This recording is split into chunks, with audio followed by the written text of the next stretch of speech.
விட்டு கொடுத்தால் ஒற்றுமை வளரும், நஷ்டம் ஏற்படாது. இப்போ நம்ம ஒரு சூப்பரான கதை பார்க்க போகிறோம். அதாவது ஒரு வீட்டுக்குள்ளே 2 பூனைகள் நண்பர்களாக இருக்குமா. ஒரு கருப்பு பூனை, ஒரு வெள்ளை பூனை. அப்போ அந்த 2 பூனைகளுக்கும் ஒற்றுமையே இருக்காதான், சண்டை போட்டே இருக்குமா. அப்போது ஒரு 2 பூனையும் ரொம்ப பசியில் இருக்கிற ஒரு நாள் அவங்களுக்கு ஒரு அப்பம் கிடைக்குமா.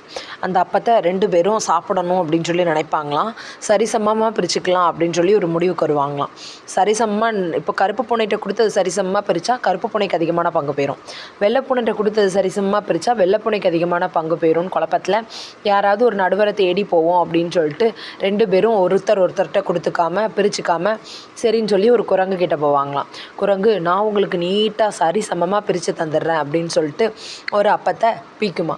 பிச்சா ஒரு பக்கம் கொஞ்சம் அதிகமாயிருமா, ஒரு பக்கம் சின்னதாக இருக்குமா.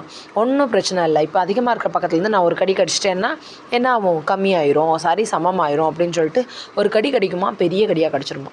ஐயோ, இப்போ இந்த பீஸ் ரொம்ப சின்னதாகிருச்சே, சரி அந்த பீஸ்லேருந்து நான் ஒரு சின்ன கடி கடிச்சேன்னா 2 சரிசமமாயிரும் அப்படின்னு சொல்லி அந்த பீஸை கடிக்குமா. அப்போ அந்த பீஸ்லேருந்து அப்போ அதிகமாக குறைஞ்சிருமா, ரொம்ப சின்னதாயிருமா.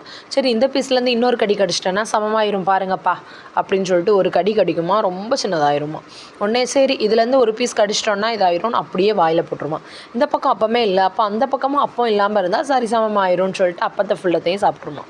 இப்படி தான் நிறைய நடுவர்கள் இந்த காலத்தில் நம்மளோட பிரச்சனையில் குளிர்காயிறக்காண்டி தான் காத்துட்ருக்காங்க.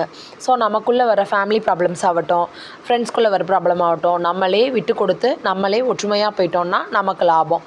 இல்லை அடுத்தவங்கள தேடி போகிறோம் அப்படின்னா அவங்க நம்மள்ட்ட வந்து ஆதாயத்தை மட்டும்தான் எதிர்பார்த்துட்ருக்காங்க. Friends, thank you.